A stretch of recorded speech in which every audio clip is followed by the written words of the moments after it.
ہماری روایات میں ہے کہ جس طرح مہدی نے زمین کو عدل و انصاف سے بھرنا ہے، اسی طرح علم اور حکمت سے بھی بھرنا ہے۔ جی ہاں یہ بالکل یہی تعبیر آئی ہے روایت میں، جی یعنی لوگوں کا علم جو ہے اور لوگوں کی بصیرت آج کے انسان سے کئی گنا زیادہ ہوگی۔ جی جب علم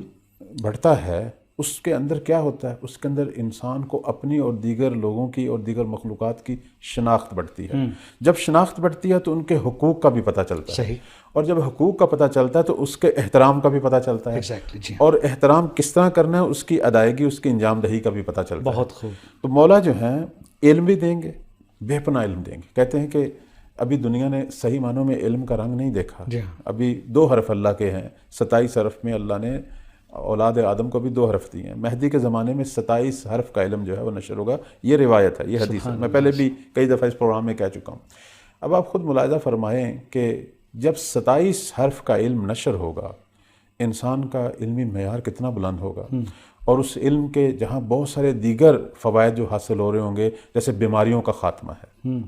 جیسے بے پناہ ٹیکنالوجی، بے پناہ ترقی، جس کی جو ہیں وہ بہت سارے نمونے جو ہیں اور مثالیں جو ہیں وہ ہماری روایات میں ہیں، اور کہ مشرق والا مغرب والے سے بات کرے گا، ایک دوسرے کو دیکھیں گے، یا جو ہے وہ لوگ بادلوں پہ سفر کریں گے۔ البتہ ہم سمجھتے ہیں کہ شاید ہم آج اسی دور میں ہیں، لیکن ہو سکتا ہے اس سے بھی بہتر اور اس سے بھی وسیع شاید اگر اس کی جھلک جھلک ہم ہم دکھ دیکھ رہی ہے رہے ہیں، جی اس کا آغاز ہم دیکھ رہے ہیں۔ جی یہ اس چیز کی نفی ہے کہ جو مولا کے ظہور کو عصر حجر کی طرف لے جانا چاہتے ہیں، یہ اس نظریے میں کی یہی نفی پہ سوال کرنا چاہتا تھا کہ لوگ یہ سوچتے ہیں کہ امام علیہ السلام کا آنا یعنی تمام ٹیکنالوجیز کا ختم ہو جانا، نہیں، بلکہ اس کے برعکس ہے۔ بالکل یہی ٹیکنالوجی جو ہے ایک دم جو ہے وہ ایک بہت بڑے حیرت انگیز انقلاب جو ہے اس ٹیکنالوجی میں واقع ہوگا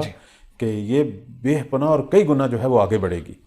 اور بالآخر 27 حرف کا علم جب نشر ہوگا تو مثلا علم طب کی دنیا میں جو انقلاب آئے گا، میں اس کی ایک جھلک علم طب کی دنیا کے حوالے سے، کہ لوگوں کی تمام لا علاج بیماریاں ختم ہو جائیں گی۔ یہ بھی عین روایت ہے، یہ جو میں جملہ کہہ رہا ہوں یہ میرا اپنا نہیں ہے، معصوم کا فرمان ہے کہ قائم کے زمانے میں تمام لا علاج بیماریاں ختم ہو جائیں گی، سبحان اللہ کیونکہ ان کا علاج آ چکا ہے۔ جی اور اسی لیے ہمارے بعض ماہرین کہتے ہیں کہ جب بیماریاں ختم ہو جائیں گی تو انسان کی زندگی بھی طولانی ہوگی۔ اس حوالے سے بھی روایت ہے جو میں بھی آپ کی خدمت میں بیان کر رہا ہوں کہ معصوم فرماتے ہیں اس دور کا جو شخص ہے وہ آج کے دور کی نسبت 40 گنا زیادہ طاقت رکھے گا۔ واہ ماشاء اب انسانی بدن میں 40 گنا، یعنی ایک صحت مند جو بدن ہے آج، اگر اس میں 40 گنا طاقت بڑھ جائے تو آپ خود دیکھیں کہ اس کی ترقی کے راستے بھی زیادہ کھولے گا، اس کی زندگی کتنی طولانی ہوگی اور کتنی آرام دہ ہوگی، اور بیماریوں سے پاک، لمبی عمر پائے گا لیکن بیمار نہیں ہوگا۔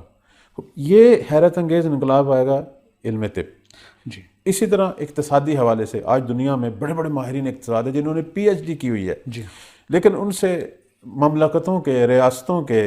اداروں کے اقتصادی مسائل حل نہیں ہو رہے، اور دنیا اس وقت سخت ترین بحران میں سے گزر رہے۔ جی ہاں کہ ہم بالآخر کیا کریں۔ لوگ جو ہیں وہ سمجھتے ہیں کہ ہم پیچھے کی طرف جا رہے ہیں، بجائے کہ مالی جو ہیں ہمارے سورسز، ہمارے ذرائع جو ہیں، ہمارا پیسہ جو ہے وہ بڑے، ہم پیچھے کی طرف آ رہے ہیں۔ سہولیات دن بدن جو ہیں وہ سمجھتے ہیں ختم ہو رہی ہیں، بجائے کہ بڑھنی چاہیے، چونکہ مملکتوں کے اندر جو بڑے بڑے مغز بیٹھے ہیں، مغز متفکر، جن کو یہ زعم ہے کہ ہم نے پتہ نہیں جو ہے وہ بہت بڑی ڈاکٹریٹ کی ہوئی ہے اقتصاد میں، اکانومک میں، لیکن ان سے نہیں سلجھ رہا۔ وہ ان کے پاس کوئی ایسا طریقہ نہیں ہے کہ سماج کا اقتصاد جو ہے وہ اس کو ٹھیک کریں۔ مہدی صلوات اللہ علیہ کے زمانے میں کیسا اقتصاد پیش ہوگا، یہ کوئی معجزہ نہیں ہے، ایسا اقتصاد پیش ہوگا کہ پوری دنیا میں فقیر آدمی نہیں ملے گا۔ سبحان اللہ۔ آج ترقی یافتہ ممالک کے اندر بھی گدا گر لوگ موجود ہیں، فقیر لوگ موجود ہیں، جہاں خوبصورت ہم بلڈنگیں دیکھ رہے ہیں، وہاں ہم وہ جو ہے وہ خیموں میں رہنے والوں کی بھی ایک بستی دیکھ رہے ہیں، وہاں ہم سڑکوں پہ سونے والے بھی دیکھ رہے ہیں، حتیٰ ترقی یافتہ ممالک میں۔ وہ جو دنیا اول ہے، جو اپنے آپ کو کہتے ہیں ہم جہان اول ہیں، وہاں بھی ہم جو ہیں وہ بھوکمری ہے، جی موجود ہے، بالآخر بھوکے لوگ دیکھ رہے ہیں کہ جو کلیسا یا اسلامک سینٹرز یا مختلف اداروں سے باقاعدہ وظیفہ لے رہے ہیں یا ان سے کھانا لے رہے ہیں، حتیٰ کہ ایک وقت کے کھانے کو بھی محتاج ہیں۔ تو امام زمان عجل اللہ فرجہ شریف کون سا ایک ایسا اقتصادی پروگرام جو ہے وہ شروع کریں گے؟ کہتے ہیں کہ پوری دنیا سے بھوک ختم، پوری دنیا سے فقیر اور گداگر جو ہیں وہ ختم، حتیٰ کہ لوگ پریشان ہوں گے کہ کس کو ہم زکوٰۃ دیں، کس کو صدقہ دیں، کوئی بندہ ہی نہیں مل رہا ہمیں۔ یعنی یہ حالت ہوگی، اور یہ روایت کے جملے ہیں کہ لوگ اپنی جیب کے اندر صدقات اور زکوٰۃ لے کر ایک فقیر، ایک گداگر شخص کو ڈھونڈنے کی کوشش کریں گے۔ مشرق مغرب میں کوئی ایسا شخص نہیں ملے گا۔ سبحان اللہ۔ اس سے بڑھ کر مزید جو ہے وہ کیا ہوگی، مزید صورتحال جو ہے اقتصادی یہ بھی ہوگی کہ حتیٰ گورنمنٹ خود اعلان کرے گی کہ بیت المال جو ہے اس کے دروازے کھلے ہوئے ہیں،